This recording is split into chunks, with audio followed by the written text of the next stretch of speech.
आपने कभी सुना है 14 लोक? ये कोई कहानी नहीं बल्कि एक गहरा आध्यात्मिक रहस्य है। हमारे ब्रह्मांड में कुल 14 लोक माने गए हैं, 7 ऊपर और 7 नीचे।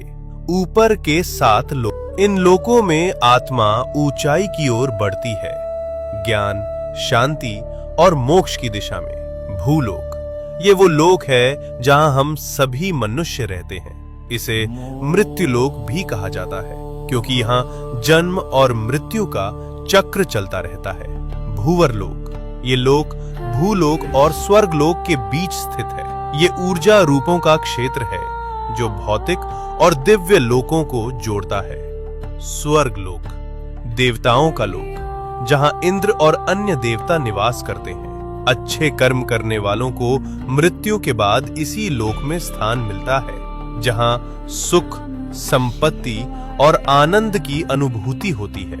महरलोक, ये दिव्य ऋषियों, तपस्वियों और महान आत्माओं का निवास स्थान है, जहां वशिष्ठ और विश्वामित्र जैसे महान ऋषि तपस्या करते हैं। जनलोक, इस लोक में वे आत्माएं निवास करती हैं जिन्होंने ज्ञान और ध्यान में परम सिद्धि प्राप्त की होती है।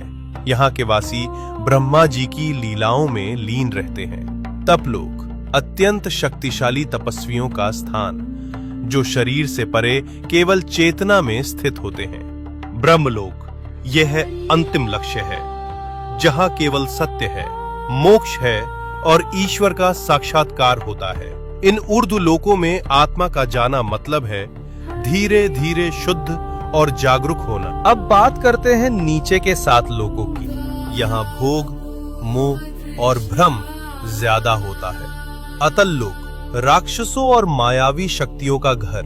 वितल लोक, जहाँ कामनाएं और भोग हावी रहते हैं। सुतल लोक, राजा बलि का लोक। वे दानवीर थे, लेकिन उनमें अहंकार भी था। रसातल लोक, जहाँ भ्रम, लालच और अज्ञान का घना अंधेरा है। तालातल लोक, छल, धोखा और झूठ से भरा हुआ लोक।